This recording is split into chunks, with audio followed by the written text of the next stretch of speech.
Good evening, everyone. Good evening. Great to see all of you again. I want you to imagine someone comes up to you and says, hey, do you want to be an Olympian? I think for all of us, the first thought would be, yeah, absolutely. You know, physical prime of your life, opportunity to travel the world, generational wealth if possible. Like, yeah, no, I want that. And so this person goes, okay, great. No, we're happy to have you on board. There's just going to be a few things that are going to be asked of you. First, we're going to really have to watch your diet. You're probably going to have to work out like maybe 6 to 7 days a week, you know, working 3 hours at a time. It's a lot. Also, you're going to be traveling a lot, so you probably will be away from your family and your friends a lot. I would have said never mind after hearing about the diet part. Why? Because it's hard, right? There's a reason that there's not that many Olympians. It's because there's so much dedication that has to come from it, so much hard work that happens, that for a lot of us, it's like, well, I have other things I need to focus on. I can't, you know, just leave my work to become a pole vaulter. Like, that will not work. So just as this imaginary person asks you, do you want to be an Olympian? I now ask you, do you want a relationship with God?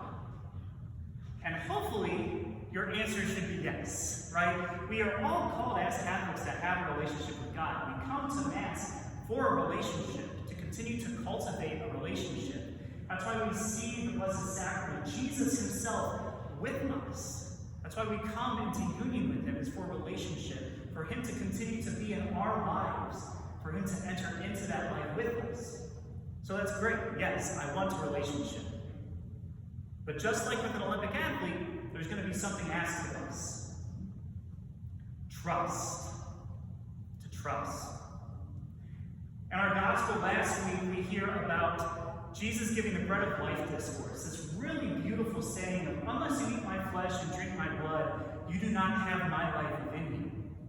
And this gospel this week immediately follows that, with the followers of Jesus saying, this is hard. This is a hard teaching. And why was it hard? Because that was something that they weren't expecting. That kind of thought, especially for the Judeo-Christian era, for Jews at the time, like that was not anything that would have expected to have been said. And so they're holding on to what their perception of the world should be. And hearing this really challenging thought, it's really hurting them. And it doesn't say that the 12 apostles, the closest people to Jesus, the gospel does not say that they were like, oh no, this is fine. This is a great teaching, like I completely understand all of it.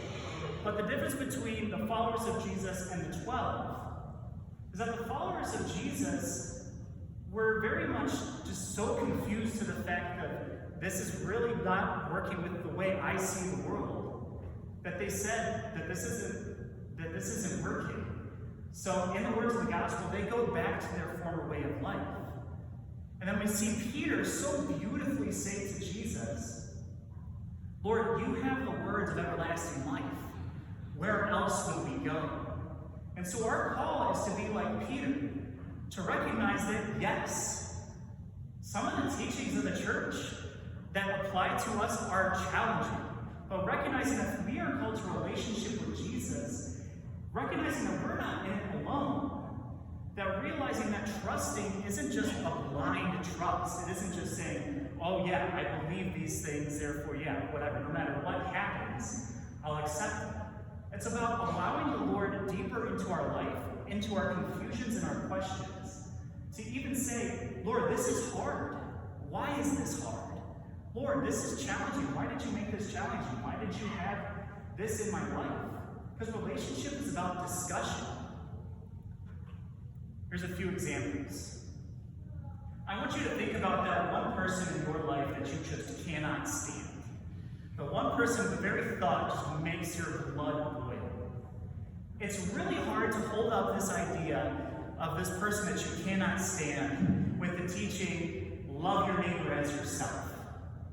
Right? That's because for us, it's I want to just hold on to my perception of this person. Like, I deserve to talk about them behind their back. I deserve because they do something something that bothers me and is frustrating. But when we hear that really hard teaching of like, oh, I'm called to love this person, it can be really hard. It can be tempting to go back and say, you know what, I'm just going to have this perception of this person and just let it be that.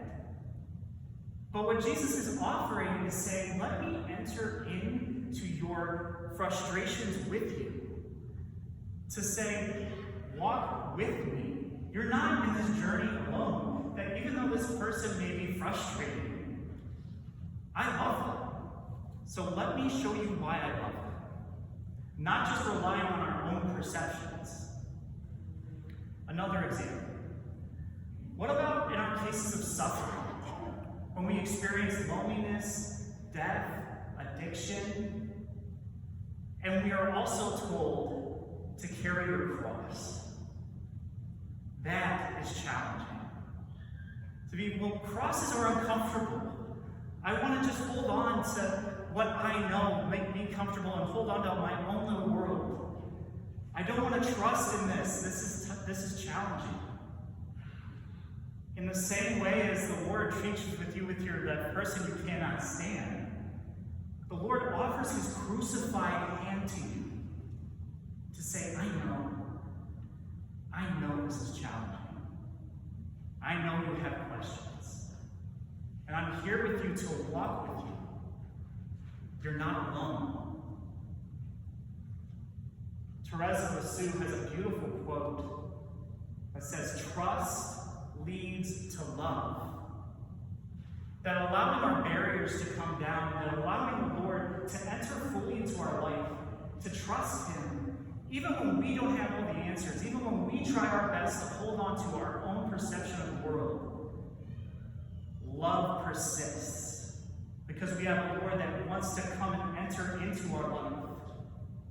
So that as we come into the Eucharistic celebration today, as we see Jesus face to face with us, we can then have Jesus ask us, do you want a relationship with me? And you will respond, Lord, where else would I go? You have the words of everlasting